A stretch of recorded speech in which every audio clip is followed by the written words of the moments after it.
साथियों नमस्कार, मैं विज्ञान प्रकाश श्रीवास्तव स्वागत करता हूं अपनी YouTube चैनल स्पंक अकेडमी में। जैसा कि आप लोग जान रहे हैं कि मनोविज्ञान की ये सीरीज चल रही है। मनोविज्ञान की सीरीज में शैशवावस्था पहला टॉपिक था, वो कंप्लीट हो चुका। अब हम बाल्यावस्था की ओर बढ़ेंगे। शैशवावस्था की सारी डिटेल हम जान गए हैं, पढ़ लिए हैं। उसको डिस्क्रिप्शन बॉक्स में आपको मिल जाएगा, जाके देख लीजिएगा। तो देर न करते हुए चलिए स्टार्ट करते हैं। बाल्यावस्था बाल्यावस्था की उम्र होती है 6 से 12 वर्ष। दोस्तों, जैसा कि आप लोगों को पता है, बाल्यावस्था की उम्र होती है 6 से 12 वर्ष। यहाँ से एकदम फैक्ट क्वेश्चन आंसर आते हैं। बस आप वीडियो देखते रहिएगा। यहाँ से जो भी क्वेश्चन आएंगे आपके सारे डाउट हम क्लियर कर देंगे। हाँ, एक चीज़ और नोट करना है, वीडियो को अंत तक देखिएगा, क्योंकि वीडियो के अंत में मैं हमेशा हर वीडियो में प्रश्नोत्तर आपसे करवाता हूं। जो अभी तक प्रश्न आए हुए हैं टेट, सुपर टेट और यूपी टेट, जितने भी शिक्षक भर्ती परीक्षा में, वो सारे प्रश्नों को हमने कवर किया है। इसलिए वीडियो को अंत तक जरूर देखिएगा। चलिए स्टार्ट करते हैं। बाल्यावस्था बाल्यावस्था दो भागों में बांटा गया है। इसमें पहली अवस्था है संचय काल, दूसरी अवस्था है परिपाक काल। संचय काल दोस्तों होता है 6 से 9 वर्ष तक। संचय काल होता है 6 से 9 वर्ष तक। इसको 6 से 12 को दो भागों में कैटेगराइज किया गया है। यहाँ से एक प्रश्न आता है दोस्तों, ध्यान दीजिएगा। संचय काल जो होता है 6 से 9, बच्चा यहाँ पर संग्रहण करता है, चीजों को इकट्ठा करता है, इसको संचय करता है। संचय काल होता है 6 से 9 वर्ष तक। परिपाक काल होता है 9 से 12, मतलब परिपक्व हो जाता है बालक, जो है परिपक्व हो जाता है 12 साल की उम्र तक। तो बाल्यावस्था को दो भागों में डिवाइड किया गया है। यहाँ से एक प्रश्न आता है, संचय काल की उम्र क्या होती है? 6 से 9, 6 से 10, 6 से 12, ऐसे करके आ जाएगा। आपको आंसर सही लगाना है 6 से 9 वर्ष। ये भी क्वेश्चन आता है, परिपाक काल की उम्र क्या है? 12 से 18, 6 से 12, 8 से 6। तो आपको अगर पता है तो तुरंत आप आंसर क्लिक कर देंगे, 9 से 12। तो बाल्यावस्था दो भागों में डिवाइड है, संचय काल और परिपाक काल। अब चलिए इसके बारे में डिटेल से देखते हैं। बाल्यावस्था की कुछ परिभाषाएं मनोवैज्ञानिकों के द्वारा दी गई हैं, उनको हम डिटेल से पढ़ेंगे और जानेंगे क्या है परिभाषा। तो परिभाषा कैसी है? किलपैट्रिक के अनुसार क्या है? बाल्यावस्था प्रतिद्वंदात्मक सामाजिकरण का काल है। ठीक है, बाल्यावस्था प्रतिद्वंदात्मक सामाजिकरण का काल है। कि किलपैट्रिक महोदय कहते हैं कि सामाजिकरण बालक का होता तो है, लेकिन प्रतिद्वंद रहता है, उसमें द्वंद रहता है, उसकी बातों को माना जाए कि ना माना जाए, ये बड़ी दुविधा होती है। बालक सोचता है मैं मैच्योर हो गया हूँ, मैं किशोर हो गया हूँ और मेरी बातों को महत्व दिया जाए, इसलिए इसको प्रतिद्वंदात्मक सामाजिकरण की अवस्था को कहा गया है किलपैट्रिक के द्वारा। अगला है कार्ल व ब्रूस के अनुसार, इस अवस्था को समझना प्रत्येक माता पिता के लिए कठिन होता है। बिल्कुल, इस अवस्था को दोस्तों समझना किसी भी माता पिता के लिए कठिन होता है। बालक शैशवावस्था से गुजरा हुआ होता है और युवावस्था की ओर अग्रसित होता है, किशोरावस्था की ओर अग्रसित होता है।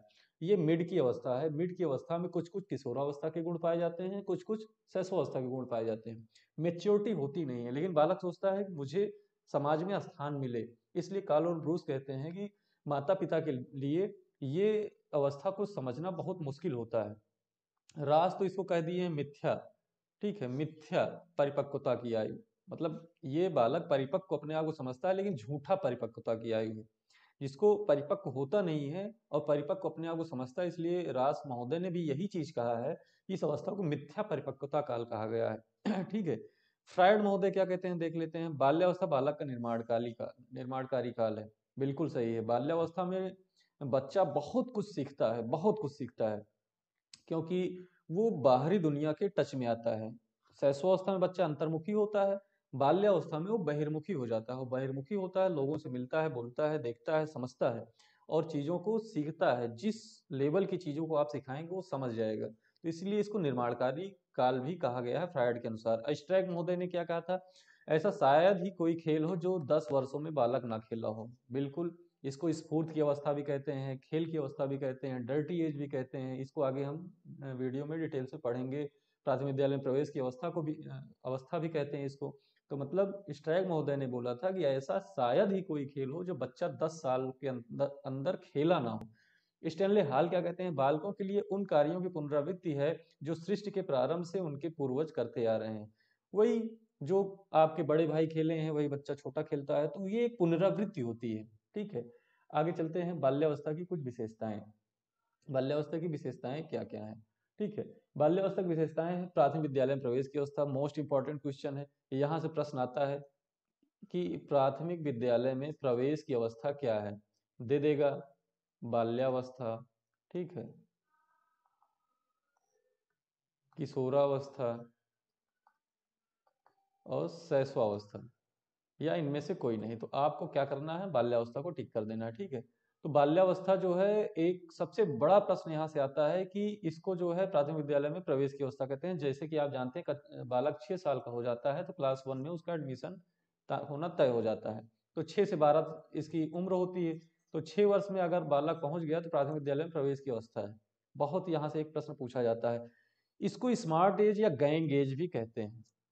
यहाँ से एक प्रश्न आता है, गैंग एज किस अवस्था को कहते हैं? बहुत ही ध्यान से देखिएगा, गैंग एज किस अवस्था को कहते हैं? तो गैंग एज किस अवस्था को कहते हैं? बाल्यावस्था को कहते हैं। डर्टी एज, बालक इतना खेलने में व्यस्त रहता है कि अपने कपड़े को देखता ही नहीं, वो गंदा है, हाथ पैर मुंह सब कुछ सना हुआ होता है मिट्टी से, तो इसलिए इसको डर्टी एज भी कहा जाता है। यहाँ से भी एक प्रश्न आता है कि डर्टी एज किस अवस्था को कहते हैं? तो बाल्यावस्था को कहते हैं। शारीरिक विकास में स्थिरता, शैशवावस्था में वृद्धि बहुत तेजी से होती है, लेकिन बाल्यावस्था आते आते तक थोड़ा सा ठहराव हो जाता है, उतनी स्पीड से वृद्धि नहीं हो पाती है। मानसिक योग्यता में वृद्धि, स्मरण शक्ति, तर्क शक्ति, संवेदनशीलता। मानसिक योग्यता, शैशवावस्था मानसिक योग्यता तो ज्यादा रहती नहीं है, बच्चा आत्म संयम रहता है, खुद से ही बोलता है। लेकिन बाल्यावस्था आते आते तक उसकी स्मरण शक्ति भी मजबूत हो जाती है, वो चीजों को याद करने लगता है। तर्क शक्ति, विभेदन क्षमता हो जाती है, ये अच्छा है, ये खराब है, ये बड़ा है, ये छोटा है, तर्क करने की क्षमता भी पैदा हो जाती है।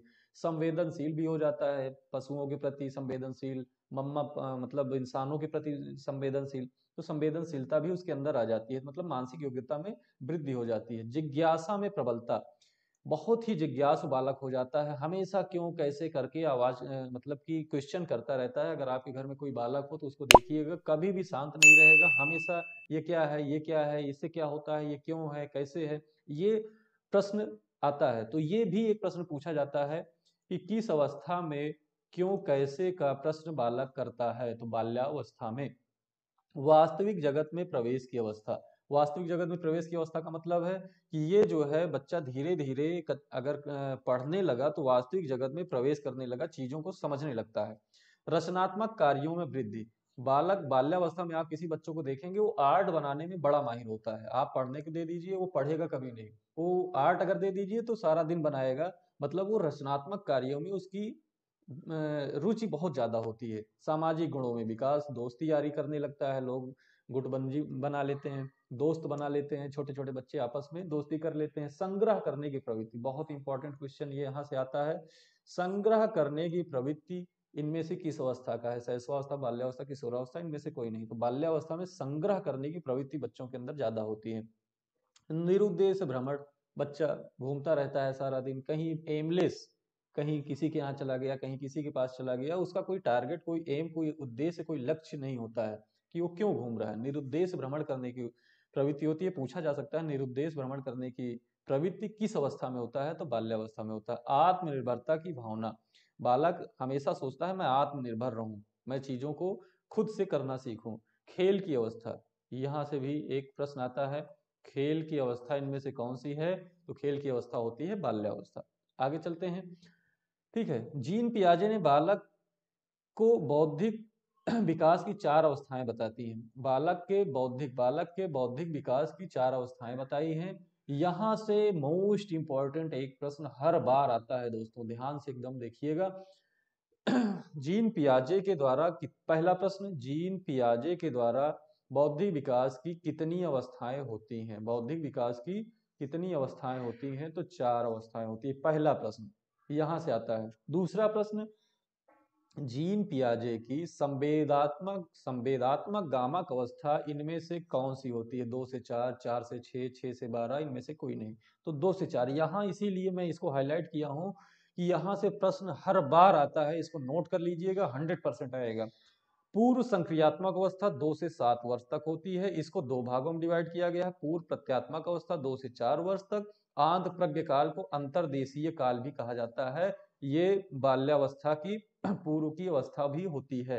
आंत प्रज्ञ काल, शैशवावस्था का अंत बाल्यावस्था का प्रारंभ भी होता है। आंत प्रज्ञ काल जिसको अंतरदेशीय काल कहा जाता है, कि ट्रांजिशन फेज होता है शैशवावस्था से बाल्यावस्था की ओर।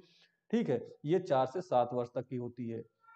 मूर्त संक्रिया अवस्था होती है 7 से 12 वर्ष, औपचारिक संक्रिया अवस्था होती है 12 से 15 वर्ष। यहाँ पर जितने भी प्रश्न हैं सारे प्रश्न पूछे जा चुके हैं, सारे प्रश्न पूछे जाने की संभावना है। जीन पियाजे के द्वारा बौद्धिक विकास की कितनी अवस्थाएं होती है? 4 होती है। संवेदात्मक गामक अवस्था 2 से 4 वर्ष, पूर्व संक्रियात्मक अवस्था 2 से 7 वर्ष, पूर्व प्रत्यात्मक अवस्था 2 से 4 वर्ष, आंत प्रज्ञ काल 4 से 7 वर्ष, मूर्त संक्रिया अवस्था 7 से 12, औपचारिक संक्रिया अवस्था 12 से 15 वर्ष। ठीक है, यहाँ से एकदम टू द पॉइंट आता है, ज्यादा पढ़ने पढ़ाने की कोई जरूरत नहीं है, यही प्रश्न आता है एज इट इज। अब चलते हैं प्रश्न उत्तर की ओर। टोली दल समूह की आयु किसे कहा जाता है? जाहिर सी बात है, बाल्यावस्था आपने पढ़ चुका है। बाल अवस्था में बालक का व्यक्तित्व कैसा होता है? बहिर्मुखी होता है, आप पढ़ चुके हैं। तू मुझे बालक दे दे, मैं उसे ऐसा बना दूंगा जो तुम चाहोगे, जे.बी. वाटसन का ये कथन है। बाल्यावस्था में शिक्षा का स्वरूप कैसा होना चाहिए? सामूहिक खेलों एवं रचनात्मक कार्यों के माध्यम से शिक्षा दी जानी चाहिए। ठीक है, 20वीं शताब्दी को बालक की शताब्दी किसने कहा था? क्रो एंड क्रो ने। ठीक है, ये दोस्तों आपके कुछ प्रश्न हैं, उसके उत्तर हैं। तो उम्मीद करता हूं आपको सारे प्रश्न समझ में आ गए होंगे। जो ना आए हो उसको कमेंट बॉक्स में जरूर लिखिएगा, और हमारे चैनल को अभी तक सब्सक्राइब नहीं किए हैं, सब्सक्राइब कर लें, आने वाली नोटिफिकेशन जैसे आपको मिल जाए। Thank you so much, bye bye.